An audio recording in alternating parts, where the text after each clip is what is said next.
प्यारे विद्यार्थियों, आज हम योग दर्शन में अष्टांग योग पर विचार करेंगे।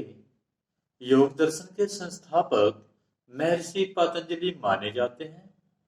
इसी कारण इस दर्शन को पातंजल दर्शन के नाम से भी जाना जाता है। यहाँ पर महर्षि पतंजलि योग के बारे में बताते हुए कहते हैं कि चित्त वृत्ति निरोध ही योग है, अर्थात मन के विकारों का निवारण ही योग है।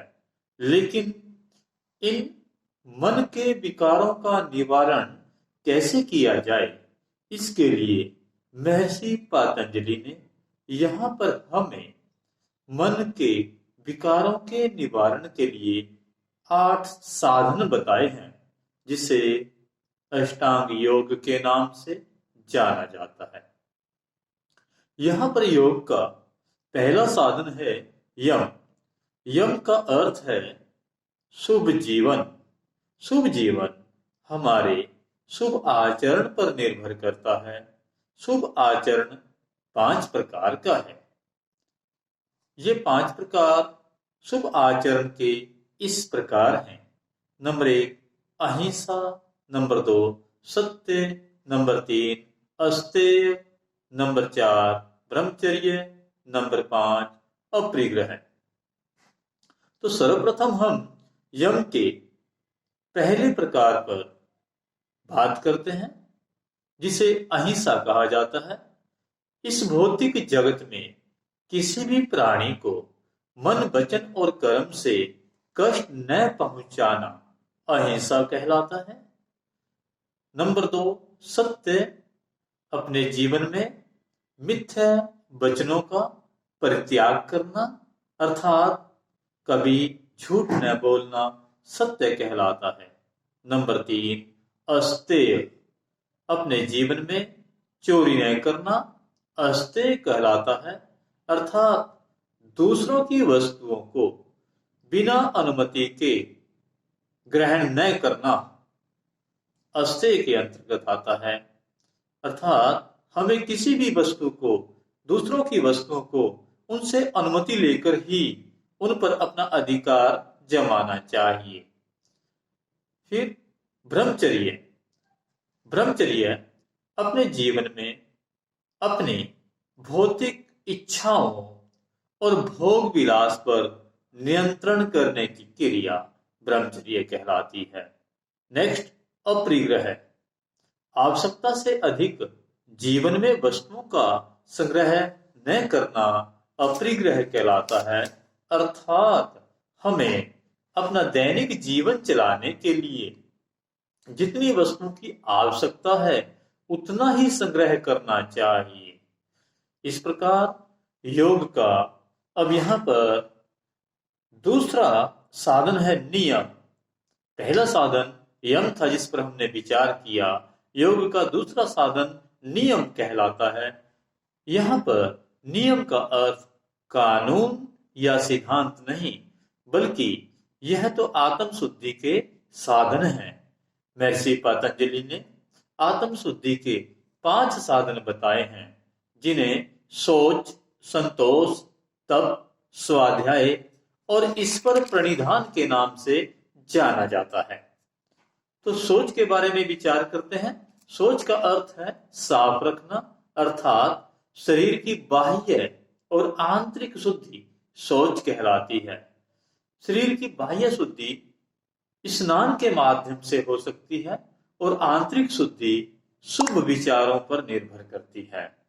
इसके पश्चात संतोष, अपने जीवन निर्वाह के लिए जो कुछ हमें उचित साधनों के माध्यम से प्राप्त हो चुका है, अर्थात ईमानदारी से हमने जो कुछ कमाया है उसी में संतुष्ट रहना संतोष कहलाता है। इसके पश्चात नेक्स्ट तप, अपने जीवन की भौतिक इच्छाओं को नियंत्रण में करने के लिए हम जो प्रतिदिन प्रयास करते हैं वही तप कहलाता है। फिर है स्वाध्याय, अपने ज्ञान को बढ़ाने के लिए हमें निता प्रति प्रतिदिन ज्ञानवर्धक पुस्तकों का अध्ययन करना चाहिए। ये ज्ञानवर्धक पुस्तकों का प्रतिदिन अध्ययन करना ही स्वाध्याय कहलाता है। फिर है ईश्वर प्रणिधान। अपने दैनिक जीवन में हम जो भी कार्य करते हैं उसे ईश्वरीय कार्य समझकर करना चाहिए, अर्थात अपने आप को ईश्वर के प्रति समर्पित करना ईश्वर प्रणिधान कहलाता है। अब योग का तीसरा साधन आसन कहलाता है। आसन आसन का संबंध शारीरिक व्यायाम से है। हमें अपने शरीर को स्वस्थ अर्थात निरोगी रखने के लिए अनेकों प्रकार के प्रतिदिन आसन करने चाहिए, जैसे सूर्य आसन, मयूर आसन, पद्मासन इत्यादि। ये सभी आसन हमारे शरीर के स्वास्थ्य को बनाए रखते हैं। इसके पश्चात योग का चौथा साधन प्राणायाम कहलाता है। प्राणायाम का अर्थ है श्वास की क्रिया का नियंत्रण। श्वास की क्रिया का नियंत्रण 3 प्रकार का है, जिन्हें पूरक, कुंभक और रेचक के नाम से जाना जाता है।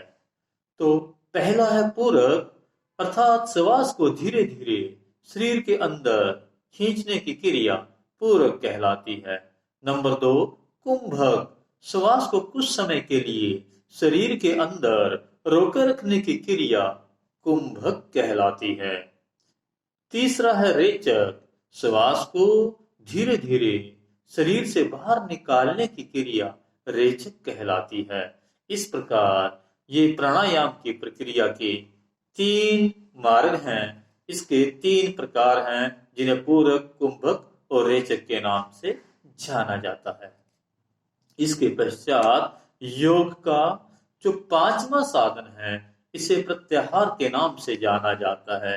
शरीर की बाह्य ज्ञानेंद्रियों को बाह्य भौतिक विषयों से हटाकर मन के अधीन करने की प्रक्रिया प्रत्याहार कहलाती है।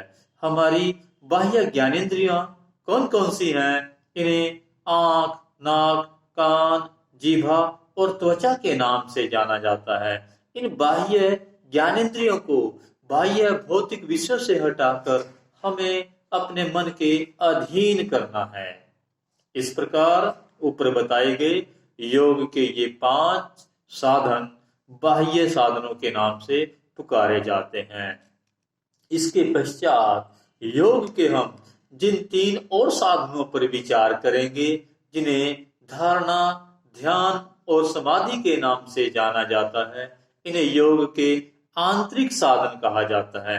इनका संबंध आंतरिक ज्ञानेंद्रिय मन से है। तो योग का जो छठा साधन है, नंबर 6 पर धारणा इसे कहा जाता है। तो धारणा मन को एक विषय पर केंद्रित करने का विचार धारणा कहलाता है। जैसे मन किसी देवता की मूर्ति पर स्थिर करने का विचार धारणा कहलाता है। इस प्रकार मन को किसी एक विषय पर केंद्रित करने का जो हमारा विचार है, इसे ही धारणा कहा जाता है। योग का 7वां साधन ध्यान कहलाता है। तो धारणा ही ध्यान में परिवर्तित होती है। धारणा के पश्चात ही ध्यान की प्रक्रिया शुरू हो जाती है, अर्थात किसी भी एक विषय पर मन को स्थिर करके निरंतर चिंतन करना ध्यान कहलाता है। धारणा कुछ समय के लिए होती है, जबकि ध्यान की प्रक्रिया निरंतर चलती रहती है। इस प्रकार नेक्स्ट हमारा योग का 8वां साधन समाधि के नाम से जाना जाता है। समाधि की अवस्था को योग की अंतिम अवस्था कहा जाता है।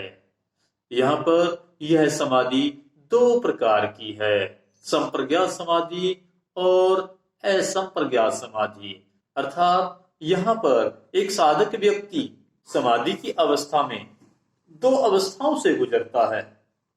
तो सर्वप्रथम हम संप्रज्ञात समाधि पर विचार करते हैं। संप्रज्ञात समाधि की अवस्था में साधक व्यक्ति जब अपने मन को किसी एक विषय पर केंद्रित करके निरंतर ध्यान लगाए रखता है, तो उस अवस्था में उस व्यक्ति को यह एहसास रहता है कि मैंने अपने मन को किसी विषय पर, किसी मूर्ति पर, किसी स्थान पर केंद्रित किया हुआ है। अर्थात उस साधक व्यक्ति का और उसके विषय का भेद बना रहता है। उसे आभास रहता है कि मैंने अपने मन को किसी विषय पर केंद्रित किया हुआ है और निरंतर मैं उस पर चिंतन कर रहा हूं। लेकिन इसके पश्चात जो दूसरी अवस्था है समाधि की, उसे असंप्रज्ञात समाधि के नाम से जाना जाता है। समाधि की इस अवस्था में साधक व्यक्ति और उसके विषय का भेद समाप्त हो जाता है। साधक व्यक्ति अपने विषय में, अर्थात जहां पर उसने अपने ध्यान को केंद्रित किया हुआ है, उस विषय में इतना लीन हो जाता है, इतना मग्न हो जाता है कि उसे उस वस्तु का और अपना कोई भेद याद नहीं रहता, उसे उन दोनों के भेद का आभास नहीं रहता। अर्थात वह वस्तु में पूरी तरह से समर्पित हो जाता है और उन दोनों का भेद जब समाप्त हो जाता है तो इस अवस्था को पूर्ण समाधि की अवस्था के नाम से जाना जाता है। महर्षि पतंजलि इस अवस्था को, अर्थात समाधि की ये अवस्था जो पूर्ण समाधि की अवस्था है, इसे कैवल्य के नाम से पुकारते हैं। महर्षि पतंजलि के अनुसार समाधि की इस अवस्था में साधक व्यक्ति का अहंकार समाप्त हो जाता है और वह भौतिक कर्म फलों से मुक्त हो जाता है। तो बच्चों, आज हमने योग के 8 साधनों पर विचार किया। धन्यवाद।